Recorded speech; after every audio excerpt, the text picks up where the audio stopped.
오늘 은혜 받으실 하나님 말씀은 데살로니가 후서 2장 1절에서 12절까지 말씀입니다. 신약성경 334면 데살로니가 후서 2장 1절에서 12절까지 말씀을 한 절씩 교독하시겠습니다. 1절 말씀 제가 먼저 읽겠습니다. 형제들아, 우리가 너희에게 구하는 것은 우리 주 예수 그리스도의 강림하심과 우리가 그 앞에 모임에 관하여 영으로나 또는 말로나 또는 우리에게서 받았다 하는 편지로나 주의 날이 이르렀다고 해서 쉽게 마음이 흔들리거나 두려워하거나 하지 말아야 한다는 것이라. 누가 어떻게 하여도 너희가 미혹되지 말라. 먼저 배교하는 일이 있고 저 불법의 사람 곧 멸망의 아들이 나타나기 전에는 그 날이 이르지 아니하리니 그는 대적하는 자라. 신이라 불리는 모든 것과 숭배함을 받는 것에 대항하여 그 위에 자기를 높이고 하나님의 성전에 앉아 자기를 하나님이라고 내세우느니라. 내가 너희와 함께 있을 때에 이 일을 너희에게 말한 것을 기억하지 못하느냐. 너희는 지금 그로 하여금 무대에 나타나게 하려 하는 막는 것을 안 하니 불법의 비밀이 이미 활동하였으나 지금은 그것을 막는 자가 있어 그 중에서 옮겨질 때까지 하리라. 그때의 불법하는 자가 나타나리니 주 예수께서 그의 입의 기운으로 그를 죽이시고 강림하여 나타나심으로 패하시리라. 악한 자의 나타남은 사탄의 활동을 따라 모든 능력과 표적과 거짓 기적과 불의의 모든 속임으로 멸망하는 자들에게 있으리니 이는 그들이 진리의 사랑을 받지 아니하여 구원함을 받지 못함이라. 이러므로 하나님이 미혹의 역사를 그들에게 보내사 거짓 것을 믿게 하심은 진리를 믿지 않고 불의를 좋아하는 모든 자들로 하여금 심판을 받게 하려 하심이라. 아멘. 주님의 말씀입니다. 오늘도 주님의 은혜와 평안이 함께 하시기를 축복합니다.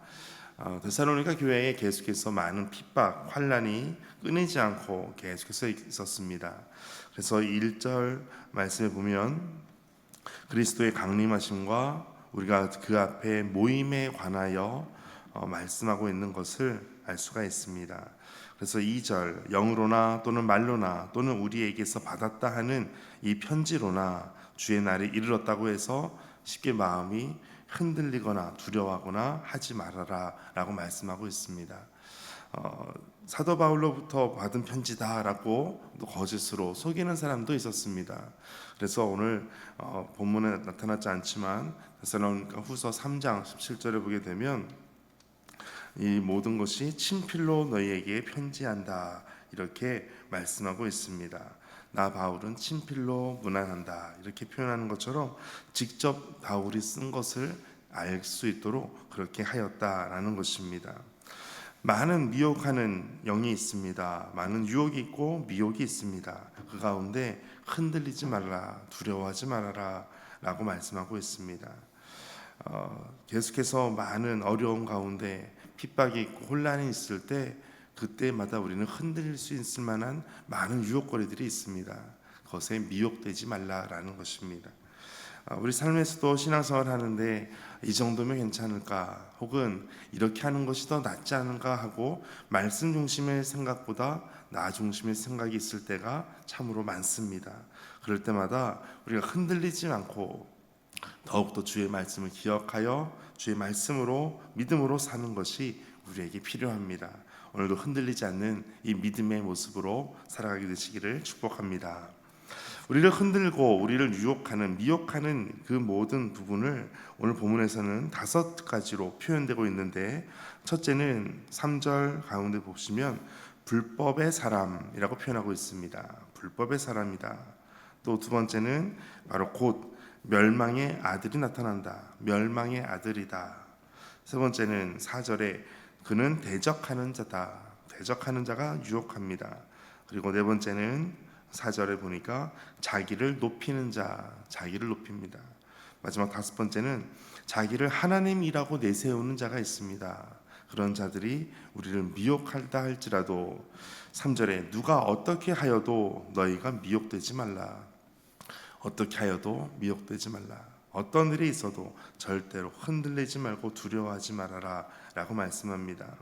특별히 불법의 사람이라고 하는 것을 보면 그것은 어떤 물체나 어떤 사상이나 그런 것을 의미하는 것이 아니라 어떤 사람을 말하고 있습니다. 그래서 적그리스도는 바로 사람입니다. 어떤 사람을 말하고 있습니다. 멸망 자체가 특별히 악하라는 것을 말씀하고 있는 것도 표현하고 있는데, 멸망의 아들이다라고 하는 것은 그의 결국은 멸망이다라는 의미도 되고, 또 그의 모든 자체가 멸망이라고 할 만큼 악하다라고 하는 것을 말씀하고 있습니다. 마지막 때에 많은 배교가 일어난다라고 말씀하고 있습니다. 그래서 믿는 자들의 배교가 일어나고, 이 배교라고 하는 것은 믿는 자들이 변절하고 또 반란을 일으키고 폭동을 일으키고 그것을 말하고 있습니다. 그런 일들이 일어나고 불법의 사람, 멸망의 아들, 대적하는 자, 자기를 높이고 자기를 하나님이라고 내세우는 자들이 나타난다라는 것입니다. 우리 인류 역사상 많은 이와 같은 일들이 일어나게 되었습니다. 지금도 마찬가지입니다. 이제 계속해서 우리 가운데 말씀하는 것은, 중요한 것은 5절입니다. 5절 같이 읽겠습니다. 내가 너희와 함께 있을 때에 이 일을 너희에게 말한 것을 기억하지 못하느냐. 아멘. 사도 바울은 이 모든 것에 있어서 이미 데살로니가 교회에 가르쳐 주었습니다. 이와 같은 일들이 일어나게 될 것이고, 핍박이 있을 때 또 넘어지지 말고 미혹되지 말고, 이와 같은 모든 일들이 있다는 것을 내가 가르쳐 주었는데 그것을 알고 있지라고 말하고 있는 것입니다. 우리가 하나님의 말씀을 배우지 않으면 내 생각대로 살 수밖에 없습니다. 우리가 모일 때마다 콩나물이 얼마고 두부가 얼마고, 그거보다 더 중요한 것은 하나님의 말씀이 지금 무엇인지, 내가 하나님의 말씀을 오늘 듣고 어떤 것을 깨닫게 되었는지 그것을 말씀하는 것입니다. 그리고 순모임을 할 때에도 마찬가지입니다. 우리 모임을 할 때에 세상적인 것을 찾아가는 어떤 동아리 모임이 아닙니다. 우리가 순모임, 구역 모임을 할 때 하나님의 말씀을 나누는 것입니다. 그것으로 변화가 되고 그것으로 우리 마음에 하나님의 말씀으로 가득 채워지는 중요한 기회가 되기 때문에 그렇습니다. 오늘도 주의 말씀을 기억하고 또 배우거나 가르치는 일에 더욱더 매진하게 되시기를 축복합니다. 이제 6절부터 계속해서 보시게 되면, 너희는 지금 그는 바로 적그리스도입니다. 그로 하여금 그의 때에 나타나게 하려 하여 막는 것이 있는 것을 아나니. 어떤 것인지 구체적으로 말하고 있지 않지만 적그리스도를 계속해서 누르고 막고 있는 어떤 힘이 있다라는 것을 말씀하고 있습니다.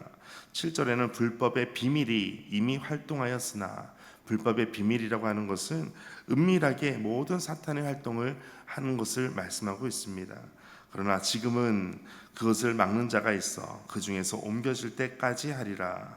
옮겨진다라고 하는 것은 옮겨간다면, 또 옮겨진 후에는 8절에 그때의 불법한 자가 나타나리니 주 예수께서 그의 입의 기운으로 그를 죽이시고 강림하여 나타나심으로 패하시리라. 적그리스도를 죽게 할 것이다 라는 그 멸망을 말하고 있습니다. 나타나심으로 패하게 된다. 나타나심으로 라고 하는 그 단어를 보니까 그 원어적인 의미가 5번 성경에 소개되어 있는데, 첫 번째는 초림에 대해서, 한 번은 초림에 대해서 말씀하고 있지만 나머지 4번은 재림에 대해서 말씀하고 있습니다. 그래서 주께서 나타나심으로 다시 오시는 그때에 그의 입의 기운으로 그를 죽이시게 될 것이다. 입의 기운으로 적그리스도를 죽이신다라고 하는 것은 두 가지로 해석해 볼 수가 있는데, 어떤 학자는 주님은 아무리 악독하고 불법한 자라도 쉽게 멸할 수 있다라는 것을 의미하기도 합니다. 또 하나의 의미는 하나님께서 그분이 내시는 호흡만으로도 악한 자를 쉽게 멸할 수 있다라고 말씀하고 있습니다. 하나님께서 이 모든 일들 가운데 적그리스도를 패하시고, 모든 핍박하는 받는 자, 또 혼란스러운 가운데서도 미혹되지 않고 믿음을 지키는 자들에 대해서 하나님은 모든 공의로 정의로 우리에게 구원하심으로 다가오신다는 것을 말씀하고 있습니다. 그러므로 데살로니가 후서의 성도들에게 전하고 싶은 말은 이것입니다. 어떤 것이 있다 할지라도 미혹되지 말고 끝까지 참으라 라는 것입니다. 그리고 이 악한 자, 불법한 사람, 멸망의 아들, 대적하는 자, 자기를 높이고 자기는 하나님이라고 내세우는 그 자들에 대해서 10절 마지막에 보니까 구원함을 받지 못함이라. 구원함을 받지 못한다. 또 12절 마지막에 심판을 받게 하려 하심이라. 구원받지 못하고 심판을 받는 것, 이것이 그의 결국이다라는 것입니다. 그 이유는 10절 마지막에 보면 그들이 진리의 사랑을 받지 아니하여 구원함을 받지 못함이라. 이유가 바로 진리의 사랑을 받지 않았다라는 것입니다. 진리를 모르고 진리대로 살지 않았던 것이 바로 구원을 받지 못하는 이유라고 말씀하고 있습니다. 그러므로 오늘도 우리가 주님 안에서 이 거짓에 미혹되지 않고 진리에 거하는 그러한 삶이 되시기를 주의 이름으로 축복합니다. 함께 기도하겠습니다. 주님, 우리의 믿음을 조롱하는 세상과 기세를 더해가는 이단과 교회를 비난하는 사람들 속에서도 우리가 흔들리지 아니하고 두려워하지 않고 더욱더 믿음으로 살아가게 하여 주옵소서. 불신자들에게는 주님의 강림하심이 멸망이지만 우리에게는 영광스러운 구원임을 믿습니다. 마지막 때에 더욱더 깨어 진리의 말씀에 굳게 서게 하여 주옵소서. 미혹되지 않고 더 주의 말씀을 안에 주의 말씀으로 오늘도 살아가는 귀한 은혜와 복으로 함께하여 주옵소서. 이 모든 말씀 예수님의 이름으로 기도하옵나이다. 아멘. 오늘 말씀 가지고 함께 기도하겠습니다. 우리 마지막 때에 많은 핍박과 많은 박해와 끊이지 않는 어려움 가운데서도 끝까지 믿음을 지키고 말씀을 지키고 주의 말씀대로 살아가는 그러한 복된 삶이 되게 하여 주옵소서. 날마다 주의 말씀으로 새롭게 되고 주의 말씀 붙잡고 하나님의 구원받은 백성으로 구원받은 자녀로 오늘도 우리의 삶을 믿음으로 살아가게 하여 주옵소서. 함께 기도하겠습니다. 하나님 아버지 감사합니다.